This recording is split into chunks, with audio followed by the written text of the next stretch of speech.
लगातार आप लोग मुख्यमंत्री के चेहरे बदलते जा रहे हैं, लेकिन सबसे बड़ा जो राज्य है उत्तर प्रदेश, उसमें अभी आपने कोई बदलाव नहीं किया। देखिए, यूपी की जो परिस्थिति थी जब 2017 में हम उत्तर प्रदेश में आए, योगी जी की सरकार बनी, उस समय उत्तर प्रदेश बीमारू राज्यों में माना जाता था। इन 4.5 साल में किसी भी क्षेत्र में कोई सांप्रदायिक दंगा नहीं हुआ। यह अपने आप में एक महत्वपूर्ण बात है जो उत्तर प्रदेश में योगी जी की सरकार ने की। मजदूरों का पलायन भी उत्तर प्रदेश में देखा गया, गंगा किनारे बहती लाशें कोरोना काल में देखी गई। आपको लगता है कि ये मुद्दे भी चुनाव में कहीं ना कहीं बीजेपी के लिए डैंड का काम करेंगे? नहीं, हम तो चाहते हैं ये मुद्दे उठें। वो बिहार में लेबर का काम, पंजाब में लेबर का काम करते थे, महाराष्ट्र में कंस्ट्रक्शन में लेबर का काम करते थे। अपने प्रदेश में क्यों नहीं उन्हें रोजगार मिलते थे? पंजाब में सियासी खटपट चल रही है, लेकिन बीजेपी सिर्फ मौन है जी। क्या आपकी तरफ से क्या होने वाला पंजाब में? हम लोग इस वक्त इंटरफेयर सीधे नहीं कर रहे। हमारा बहुत सालों से, इसलिए हमारी वहाँ पे पहचान या वहाँ पे वजूद नई लोगों को विजिबल हो रहा है, क्योंकि हम लोग अकाली दल के साथ वहाँ गठबंधन में थे। 5 राज्यों में चुनाव है, उनमें से 4 ऐसे राज्य हैं जहाँ पर आम आदमी पार्टी भी मैदान में है। हर जगह वो प्रॉमिस कर रहे हैं कि मैं पानी फ्री दूंगा, मैं बिजली फ्री दूंगा, बेरोजगार का भत्ता दूंगा। बेरोजगार मनरेगा में तो हम ऑलरेडी दे रहे हैं। विपक्ष के तौर पर आप कैसे देखते हैं? नहीं, हम चाहते हैं कि विपक्ष मजबूत हो। हमें तो कांग्रेस में ऐसा कोई नेतृत्व दिखता नहीं। साल 2024 में होने वाले आम चुनावों को लेकर बीजेपी ने अभी से कमर कस ली है। आपको बता दें कि अगले साल 2022 तक देश के कई राज्यों में विधानसभा चुनाव होने और बीजेपी इन चुनावों में कोई कोर कसर नहीं छोड़ना चाहती। उत्तर प्रदेश, उत्तराखंड, पंजाब, गोवा और मणिपुर ऐसे राज्य हैं जहां पर भाजपा जीत के लिए ताल ठोक रही है। आपको बता दें कि कई राज्यों में पहले से बीजेपी की सरकार है, लेकिन सबसे बड़ी चुनौती सबसे बड़े राज्य उत्तर प्रदेश से है, जहां भाजपा जीत के लिए भरकस प्रयास करना चाहती है। बातचीत करेंगे क्या रोडमैप है, कैसे वोटरों के बीच में जाएंगे और किन मुद्दों के दम पर 2024 के आम चुनावों में जीत की ताल ठोकेगी भाजपा। इसी मुद्दे पर बातचीत करेंगे। हमारे साथ भाजपा के राष्ट्रीय प्रवक्ता गोपाल कृष्ण अग्रवाल जी हैं। गोपाल जी, स्वागत है आपका पंजाब केसरी ग्रुप में। नमस्कार, कीमती समय आपने हमको दिया। सर, कहते हैं कि जीत की सीढ़ी उत्तर प्रदेश है। अगर आपने उत्तर प्रदेश जीत लिया तो मान के चलिए आपने पूरा देश जीत लिया। क्या तैयारियां हैं 2024 को लेकर? क्योंकि पिछले कुछ दिनों में जिस तरह का घटनाक्रम देखा गया, लगातार आप लोग मुख्यमंत्री के चेहरे बदलते जा रहे हैं, लेकिन सबसे बड़ा जो राज्य है उत्तर प्रदेश, उसमें अभी आपने कोई बदलाव नहीं किया। देखिए, जहाँ तक उत्तर प्रदेश का सवाल है, मैं भी उत्तर प्रदेश से का ही निवासी हूँ और कई लखनऊ, प्रयागराज, कई जगहों पे मेरठ, इन सब जगहों पे ग्राउंड लेवल पे गौतम बुद्ध नगर के अलग अलग क्षेत्रों में हम घूम रहे हैं, देख रहे हैं। भारतीय जनता पार्टी का संगठन पूरी तरह से जमीन पे काम कर रहा है, चाहे वह सेवा और समर्पण का कार्यक्रम हो, चाहे वैक्सीनेशन को लेके ग्राउंड लेवल पे कार्यकर्ताओं का, पार्टी के पदाधिकारियों का कार्य हो, या संगठन में शक्ति केंद्र की स्थापना हो, जो मंडल पेज प्रमुख, मंडल अध्यक्ष, पूरे संगठन का स्ट्रक्चर है, वह उत्तर प्रदेश में हमारा चाक चौबंद जिसको कहते हैं, वह हम लोग कर चुके हैं और ग्राउंड लेवल पे जनता के साथ कनेक्शन के कई ड्राइव कर चुके हैं। चाहे पर्यावरण के लिए पेड़ लगाने की बात हो, या कोविड के समय मजदूरों के लिए खाना के प्रबंध करना हो, या राशन के डिस्ट्रीब्यूशन की चीजें हो, वैक्सीनेशन केंद्र में जाना हो। लेकिन सर, ये सब काम तो आपने अदर स्टेट में भी किए होंगे जहां आपने मुख्यमंत्री बदल दिए हैं। ये काम तो रूटीन वर्क है बीजेपी के लिए भी, किसी भी पार्टी के लिए। सवाल यह है कि यूपी में आपको लगता है कि योगी आदित्यनाथ एक बड़ा चेहरा है और एक जिताऊ चेहरा भी है भाजपा के लिए, इसलिए वहां पर अभी कुछ छेड़छाड़ करना ठीक नहीं होगा?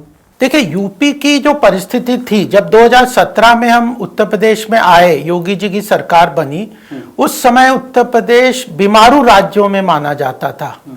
पिछड़े राज्य थे भारत के राज्यों में, इसकी गणना होती थी। लॉ एंड ऑर्डर बुरा हाल था, इंडस्ट्रियल इन्वेस्टमेंट कोई करने को तैयार नहीं था, जो महिलाओं की सुरक्षा के ऊपर कई तरह के प्रश्न उठ रहे थे, दंगों की राजनीति यहाँ से भरा हुआ था। ये पहली बार जब 2017 में हमारी योगी जी की सरकार आई, इन 4.5 साल में किसी भी क्षेत्र में कोई सांप्रदायिक दंगा नहीं हुआ। ये अपने आप में एक महत्वपूर्ण बात है जो उत्तर प्रदेश में योगी जी की सरकार ने की। लॉ एंड ऑर्डर में अगर जो क्राइम है, बड़े बड़े यहाँ के जो माफिया गैंग्स हैं, वो जेल में रह के भी उनका साम्राज्य चलता था, आज जेल में वो बुरी तरह से पड़े हुए हैं और उनकी संपत्ति नीलाम हो रही है, ध्वस्त की जा रही है इल्लीगल संपत्ति को। और आज उनका प्रभाव आप जो अंसारी का प्रभाव देख लीजिए, जो और लोगों का देख लीजिए, उनके क्षेत्र में भी आज उनको कोई पूछने वाला नहीं है। लॉ एंड ऑर्डर में ये कर दिया। और मैं तो एक अर्थव्यवस्था के साथ जुड़ा हुआ हूं, विदेशों में कई प्लेटफॉर्म्स पे हम जाते हैं, आज उत्तर प्रदेश सरकार ने लैंड बैंक बना दिए, इंफ्रास्ट्रक्चर क्रिएट कर दिए, road, Airways, railways, freight corridor, defence corridor, one district one project, ऐसे स्थिति, लेबर लॉ रिफॉर्म्स, इन सब में उत्तर प्रदेश ने ऐसी पहल की है कि आज ईज ऑफ डूइंग बिजनेस में जो रैंकिंग इतनी पीछे थी उत्तर प्रदेश की, आज वो देश में दूसरे नंबर के रैंक। अग्रवाल जी, मजदूरों का पलायन भी उत्तर प्रदेश में देखा गया, गंगा किनारे बहती लाशें कोरोना काल में देखी गई। आपको लगता है कि ये मुद्दे भी चुनाव में कहीं ना कहीं बीजेपी के लिए डेंट का काम करेंगे? नहीं, हम तो चाहते हैं ये मुद्दे उठें। आज अभी मैं कल ही मैं लखनऊ, इलाहाबाद, प्रयागराज में था, पूरे कार्यक्रम में चर्चा, इंटेलेक्चुअल्स जो हम आउटरीच प्रोग्राम कर रहे हैं अलग अलग जगह पे, इंटेलेक्चुअल से, प्रोफेशनल से, डॉक्टर से, इंजीनियर से, वकीलों से जो हम सीधा संवाद कर रहे हैं, इसमें एक बात आई, क्यों स्वतंत्रता के 70 साल में 80 लाख बिहार जो उत्तर प्रदेश के जो मजदूर हैं वो उत्तर प्रदेश से बाहर क्यों काम करने जाना पड़ता था? वो बिहार में लेबर का काम, पंजाब में लेबर का काम करते थे, महाराष्ट्र में कंस्ट्रक्शन में लेबर का काम करते थे, अपने प्रदेश में क्यों नहीं उन्हें रोजगार मिलते थे? आज हम लोगों ने पूरा प्रयास किया, आज वो रिवर्स माइग्रेशन हो रहा है, वह वापस उत्तर प्रदेश में आ रहे हैं। यह कारण है कि उन्हें स्वरोजगार के अवसर अपने ही क्षेत्र में प्रोवाइड करने का योगी जी ने जो पहल किया है उसकी सफलता का प्रयास है। और कोविड में इतने सारे लोग जो आए, सबसे पहले उत्तर प्रदेश में हमारी सरकार ने हर मजदूर को जो कि वापस लौट के आया था उसको 1500 रुपए उसके अकाउंट में ट्रांसफर करने का काम किया। आपने देखे दिल्ली ने क्या किया, उत्तर प्रदेश के मजदूरों को बस बॉर्डर पे जाके छोड़ दिया। सर, दिल्ली के मुद्दे पर भी आएंगे। 5 राज्यों में भी चुनाव की तैयारी चल रही है, जिसमें उत्तर प्रदेश है, उत्तराखंड है, गोवा है। इन 3 राज्यों में तो आपकी सरकार है, मणिपुर में आप लोग सरकार में शामिल है, पंजाब एक ऐसा राज्य है जहां अभी आप दूर दूर तक नहीं है मैदान में। पंजाब में सियासी खटपट चल रही है, लेकिन बीजेपी सिर्फ मौन है भी। क्या आपकी तरफ से क्या होने वाला है पंजाब में? देखिए, पंजाब में अभी हम वेट कर रहे हैं कि कांग्रेस में जो अंदर की उथल पुथल है, उहापोह है, जो नेतृत्व विहीनता वहां पे नजर आ रही है पंजाब में, और उसके कारण पंजाब एक महत्वपूर्ण बॉर्डर स्टेट है जिसमें हमने इतिहास में देखा है कि कई तरह की उथल पुथल हुई है। तो हम लोग इस वक्त इंटरफेयर सीधे नहीं करना चाह रहे। एक बार यह जो उहापोह खत्म हो जाएगी, हम लोग जो परिदृश्य स्पष्ट हो जाएगा, तो हम लोग, हमारा बहुत सालों से इसलिए हमारी वहां पे पहचान या वहां पे वजूद नई लोगों को विजिबल हो रहा है क्योंकि हम लोग अकाली दल के साथ वहां गठबंधन में थे और हमारा उनके साथ ये समझौता था कि प्रदेश में उनका वर्चस्व रहेगा और एमपी के इलेक्शन में हमारे भाजपा का रहेगा। तो इसलिए वो प्रेजेंस थोड़ी कम है, लेकिन हम लोगों को धीरे धीरे हमने संगठन आगे बढ़ा दिया है। जैसे हमारे केंद्रीय नेतृत्व ने कहा है कि हम पंजाब में पहली बार दलित सीएम को देने की बात कर रहे हैं। तो जो नेशनलिज्म का मुद्दा है, जो वहां पे, हाँ, जो अभी जलियांवाला बाग जैसे राष्ट्रीयता के मुद्दों पे हम लोगों का जिस तरह का स्टैंड है, उसमें वहां पे पंजाब के देशभक्त लोग हमारे साथ जरूर आके खड़े होंगे, ये हमारा उम्मीद है। किसानों का मुद्दा भी रहेगा पंजाब विधानसभा चुनाव में, क्योंकि किसान कहा जा रहा है आपसे नाराज हैं। देखिए, अगर किसान 3 कृषि कानूनों की बात करते हैं तो हमने 13 राउंड उनसे बात कर लिए और किसानों के जितने उन्होंने ऑब्जेक्शंस हमें बताए, वर्बली बताए, हमने कई बार उन्हें कहा कि लिख के दे दो, उन्होंने नहीं दिए। फिर भी हमें जो वर्बली उनके ऑब्जेक्शन समझ आए और उन चीज़ों को हमें लगा, हमने अमेंडमेंट के रूप में उन 3 कानूनों में इम्प्लीमेंट कर दिया।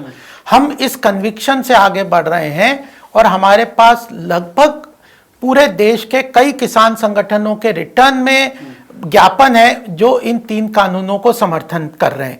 चाहे महाराष्ट्र को ले लीजिए, कर्नाटक को ले लीजिए, मध्य प्रदेश के किसान ले लीजिए, दक्षिण भारत के और भी प्रदेश हैं, वहां सब में यह बात स्पष्ट रूप से उन लोगों ने लिखित रूप से हमारी सरकार को दिया है कि हम इन 3 कानूनों के समर्थन में हैं। तो केवल पंजाब का जो यह दिख रहा आंदोलन बेस्ड, इसमें कहीं ना कहीं राजनीतिक ज्यादा और किसानों का हित कम, यह स्पष्ट नजर आ रहा है। और उसमें भी आड़तियों का ज्यादा वर्चस्व, क्योंकि मैक्सिमम प्रोक्योरमेंट एमएसपी पे जो होता था वह पंजाब के किसान केंद्र सरकार का अधिक से अधिक जो राशि थी वह पंजाब में कंज्यूम हो जाती थी। तो एक वेस्टेड इंटरेस्ट का एक इकोसिस्टम बन गया था जिसके कारण वो लोग इसका विरोध कर रहे हैं। लेकिन वहां पे भी हमारी चर्चा है कि आप बताओ ना, जो चीज आपको इसमें दिक्कत लगती है हम उसे ठीक करने को तैयार हैं। लेकिन वो राजनीतिक कारणों से, टिकैत को देख लीजिए, योगेंद्र यादव जी तो आंदोलन जीवी, उनको प्रधानमंत्री ने कहा ही है, वो तो हर आंदोलन में कूद के सबसे पहले पहुंच जाते हैं, चाहे सिटीजनशिप अमेंडमेंट हो, चाहे धारा 370 की बात हो, चाहे अब किसान आंदोलन की बात हो या भ्रष्टाचार की बात हो, किसी भी तरह के आंदोलन में वो सबसे पहले पहुंच जाते हैं। और राकेश टिकैत की जो बात है वह बताए ना उनकी कितनी संपत्ति है, कहां से अर्जित की है, क्या वो किसानी कर रहे हैं, ये स्पष्ट आपके समझ में आ जाएगा। लोग तो ये भी कहते हैं कि टिकैत आपके आदमी है। देखिए, हमारे आदमी होते तो इतने दिनों तक आंदोलन नहीं करते, किसानों के वो आदमी नहीं है, यह बात स्पष्ट है। हमारे आदमी होते तो हमारे आदमी तो बहुत सारे, हमारे तो हमारा कोई उनसे मतलब नहीं है। हम तो ये मान के चलते हैं किसानों का अहित अगर आज के समय में कोई कर रहा है, खासकर पंजाब और कुछ वेस्टर्न प्रदेश का, वो राजनीतिक कारणों से वो राकेश टिकैत का। आपको लगता है कि राकेश टिकैत या जो किसान आपसे नाराज हैं खासतौर पर, यूपी चुनाव में उसका नुकसान आप लोगों को झेलना पड़ेगा?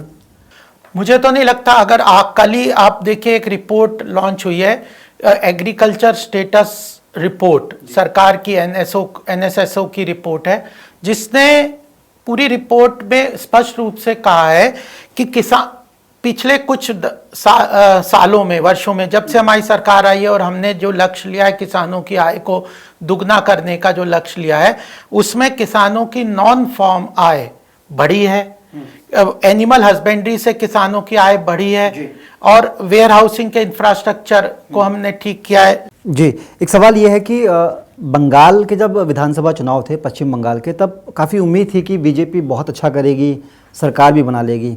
वहाँ सिर्फ 2 कोणीय मुकाबला था, भाजपा या फिर टीएमसी। उत्तर प्रदेश में बहुत सारे दल हैं, जातिगत समीकरण अलग अलग हैं। आपको लगता है कि यहाँ पर भाजपा के लिए चुनौती बड़ी होगी? इसके साथ साथ इससे जुड़ा एक सवाल ये भी है कि जिन 5 राज्यों में चुनाव है उनमें से 4 ऐसे राज्य हैं जहाँ पर आम आदमी पार्टी भी मैदान में है। देखिए, पश्चिम बंगाल की आपने बात की, मैं छोटी सी बात कहना चाहता हूँ। आज हमारे 73 वहाँ से एमएलए हैं, 7000 गुना हमारी वहाँ पे बढ़ोतरी हुई है।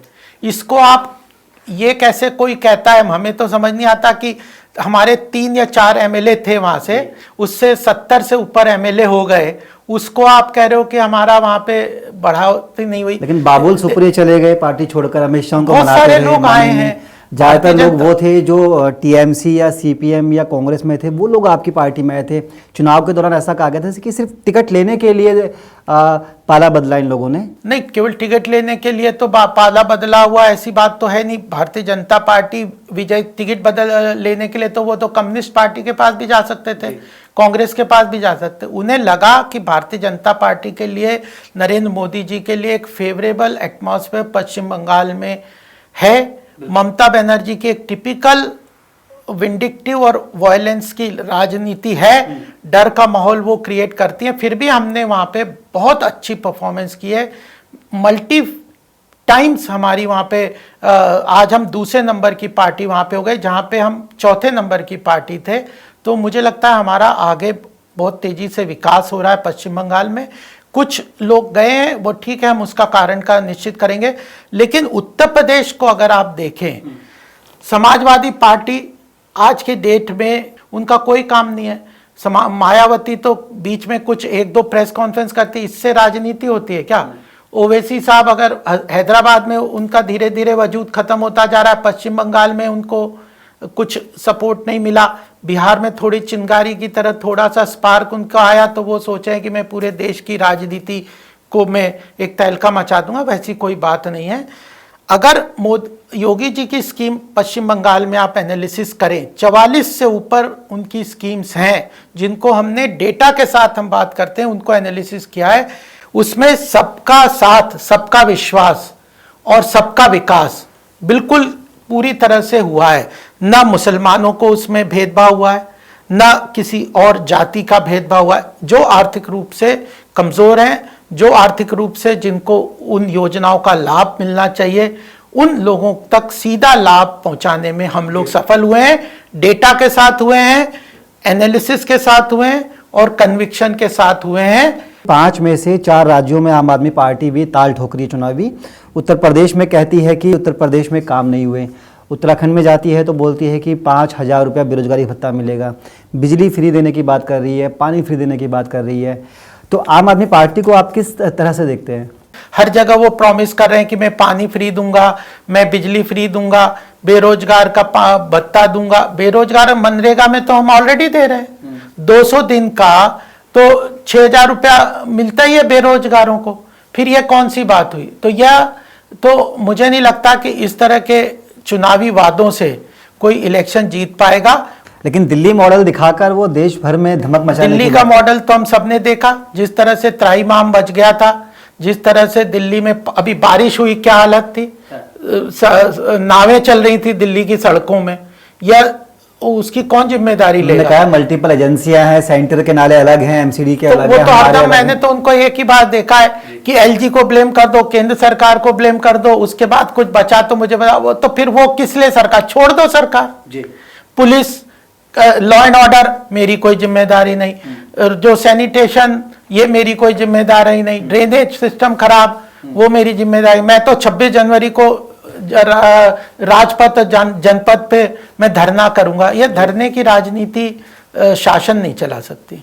विपक्ष के तौर पर आप कैसे देखते हैं? नहीं, हम चाहते हैं कि विपक्ष मजबूत हो, क्योंकि प्रजातंत्र में मजबूत विपक्ष एक प्रजातंत्र का एक प्रमुख स्तंभ के रूप में बात होती है। लेकिन विपक्ष में भी जो कुछ ना कुछ जो आइडियोलॉजिकल कमिटमेंट होने चाहिए, स्पष्टता होनी चाहिए विचारों की, नेतृत्व मजबूत होना चाहिए। हमें तो कांग्रेस में ऐसा कोई नेतृत्व दिखता नहीं। सीटों के हिसाब से कांग्रेस विपक्ष की भूमिका में माना जाता है, लेकिन उसकी भी 42 सीटें, आज वो 50 सीटें के भी क्रॉस नहीं कर पाया, जो कि पार्लियामेंट में एक विपक्ष की भूमिका के लिए मिनिमम थ्रेशोल्ड है, वो अभी वो नहीं कर पाया। आपके मुद्दे रहते थे हिंदुत्व, राम मंदिर। लगता है कि ये मुद्दे अब दूसरी पार्टियां भी हाईजैक करने लगी है। जिस सॉफ्ट हिंदुत्व के सहारे अब दूसरी पार्टियां आगे बढ़ रही है, वो कहीं ना कहीं भाजपा के मुद्दे हाईजैक कर रही है। आप भले ही कहते हो कि राहुल गांधी को हमने जनेऊधारी ब्राह्मण साबित करने पे मजबूर कर दिया, भले ही अब अरविंद केजरीवाल राम मंदिर की बात करते हो, ये देन हमारी ही है, लेकिन सर देखिए वो भी इसी ट्रेंड पर आ गए हैं। तो आने वाले समय में कहीं ना कहीं मुद्दे क्लैश होंगे। कुछ मुद्दे हमारे कन्विक्शन के हैं। धारा 370 हमें कश्मीर में हटाना है, तो हम उसके लिए राजनीतिक सफलता विफलता नहीं देखते। अगर हमने राम मंदिर बनाना है अयोध्या में, तो हमने 4 सरकारें उस मंदिर के आंदोलन में अपनी खोई है। 1992 में कल्याण सिंह जी का भी निधन हुआ है। आपको याद, जनता को मैं याद दिलाना चाहता हूं कि 4 प्रदेशों की सरकार हमने इस बात के लिए खोई है कि हमारा कन्विक्शन था कि अयोध्या में राम जन्मभूमि पे राम मंदिर बने। सिटीजनशिप अमेंडमेंट एक्ट, एनआरसी हमारे कन्विक्शन के मुद्दे हैं। जब ओरिजिनल भारत में है, अरुण जेटली जी नहीं रहे आज, वो एक कहते थे, why you need a clone when you have the original. अगर हम राम मंदिर के मुद्दे को, भारतीय जनता पार्टी का कन्विक्शन वाला मुद्दा है, अगर वो है, या हमने तो ये मजबूरी में आ रहे हैं और यह आर्टिफिशियली आ रहे हैं।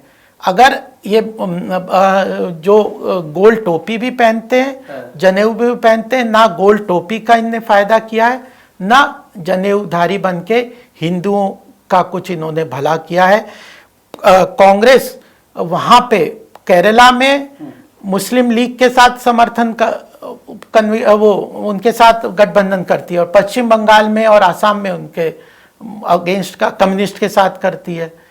आसाम में तो यह कोई कन्विक्शन तो है ही नहीं। क्या आपको तो हमें हिंदुत्व की बात नहीं है, राष्ट्रीयत्व की बात है। यह राष्ट्र के मुद्दे हैं। यह पॉलिटिकल पार्टीज जो हैं वह अपीजमेंट की पॉलिटिक्स करना चाहती है। हाँ, उनके अपीजमेंट की पॉलिटिक्स खतरे में है। उनके कारण एक विशेष वर्ग है माइनॉरिटी का, उसको खतरा पैदा हो गया था कि वो अपने आप को एलिनेट महसूस कर रहा था। आप सच्चर कमेटी की रिपोर्ट सामने लाइए ना। 65 साल से कांग्रेस ने कहा कि, और मनमोहन सिंह जी ने कहा कि भाई माइनॉरिटी का यहाँ के नेचुरल रिसोर्सेज पे, नेशनल रिसोर्सेज पे पहला अधिकार है। और सच्चर कमेटी की रिपोर्ट क्या कहती है कि यहाँ का मुस्लिम पिछड़ा है, बेरोजगार है, प्रगति नहीं कर पा रहा, अनएजुकेटेड है। तो 65 साल में आपने किया क्या नारे के अलावा? गोपाल जी, एक आखिरी सवाल आपसे, काफ़ी समय आपका लिया। कई कठोर फैसले भाजपा ने लिए, इसमें कोई शक की बात नहीं है। जब जब देश संकट में आया तो संकट से बाहर भी निकाला गया, चाहे कोरोना हो, चाहे गलवान घाटी का मामला हो, अर्थव्यवस्था का मामला हो, 370 का मामला हो। 2024 के कौन से बड़े मुद्दे हैं जिनको लेकर भाजपा आगे बढ़ने वाली? क्योंकि कहा यह जा रहा है कि आपके तर्कश में बहुत सारे तीर अभी बाकी हैं। कॉमन सिविल कोड, जनसंख्या नियंत्रण कानून, क्या ये जो मुद्दे हैं वो अगले चुनावों के लिए आपने अपने तर्कश में रखे हुए हैं, इनको निकालेंगे हम बाहर? नहीं, देखिए उस रास्ते पे तो हम बढ़े हुए हैं।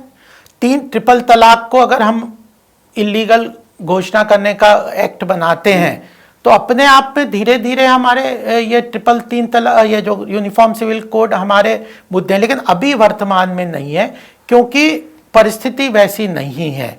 लेकिन ये जो मुद्दे आप बता रहे हो, कुछ हमारे मुद्दे आइडियोलॉजिकल हैं, कन्विक्शन के हैं, कुछ हमारे पॉलिटिकल हैं जो राजनीति से प्रेरित होते हैं। राजनीति में विकास की राजनीति बहुत महत्वपूर्ण है। हमारा जो बेसिक जो इलेक्शन का मॉडल है वह है अंत्योदय। समाज के हर वर्ग को सरकार के जन कल्याणकारी योजनाओं का लाभ सीधा उसको मिले, बिना किसी भ्रष्टाचार के और लीकेजेस के, बिना उसकी जाति धर्म को देखे। और यही मुद्दा है जिसके कारण हम एक के बाद एक इलेक्शन जीतते हैं। चाहे वह जनधन अकाउंट का 37 करोड़ बैंक अकाउंट का खुलना हो, 6 करोड़ से ऊपर उज्ज्वला योजना से गैस कनेक्शन की बात हो, 10 करोड़ से ऊपर के शौचालय बनाने की बात हो, 115 एस्पिरेशनल डिस्ट्रिक्ट, बैकवर्ड डिस्ट्रिक्ट को आइडेंटिफाई करके उन तक सरकारी योजनाओं का सीधा लाभ पहुंचने की जिम्मेदारी डिस्ट्रिक्ट कलेक्टर की देने की बात हो, या 25 से ऊपर प्रगति के जो स्कीम है जिसके अंदर प्रधानमंत्री व्यक्तिगत रूप से जो इंफ्रास्ट्रक्चर प्रोजेक्ट्स जो अटके हुए हैं अलग अलग प्रदेशों में, उनको पूरी तरह से सुचारू रूप से चालू करने की बात हो। यह हमारे मुद्दे हैं। हर घर को नल, हर घर को जल, यह हमारा महत्वपूर्ण लक्ष्य है जिसमें हम तेजी से आगे बढ़ रहे हैं। हम 2019 में मात्र 2 करोड़ घरों में भारत के उनको नल के द्वारा जल प्राप्त होता था। 2 साल में हमने 3 करोड़ घरों को और ऐड किया और हम 2024 के पहले 22 करोड़ घरों में सीधा जल पहुंचाने का बहुत बड़ा लक्ष्य लेके आगे बढ़ रहे हैं। मुद्दों की कोई कमी नहीं है, हमारे पास विजन भी है, कन्विक्शन भी है और ग्राउंड लेवल पे उसको डिलीवर करने की पूरी सशक्त टीम भी है। चलिए, पूरा आपने रोड मैप बता दिया क्या क्या करने वाले हैं। इसके साथ साथ जिन राज्यों में विधानसभा चुनाव होने वाले हैं वहां पर आप जीत के लिए क्या कुछ मुद्दे लेके जनता के बीच में जाएंगे। तो ये थे गोपाल कृष्ण जी अग्रवाल जी, भाजपा के राष्ट्रीय प्रवक्ता। बिल्कुल साफ है 2024 के चुनाव भले ही दूर हो, लेकिन बीजेपी जिस तरह से तमाम कड़े कदम उठा रही है अपने संगठन के अंदर भी, सरकार के अंदर भी, उससे देखकर साफ है कि भाजपा फूक फूक कर कदम रख रही है। और वाकई उत्तर प्रदेश चुनावों को लेकर जिस तरह से बीजेपी की तैयारी है उसको लेकर न सिर्फ पार्टी कार्यकर्ता बल्कि भाजपा से जुड़ा हुआ हर शख्स पूरी तरह से चुनावों में जीत के लिए कॉन्फिडेंट नजर आ रहा है। बहुत बहुत धन्यवाद सर बातचीत के लिए, समय देने के लिए, शुक्रिया।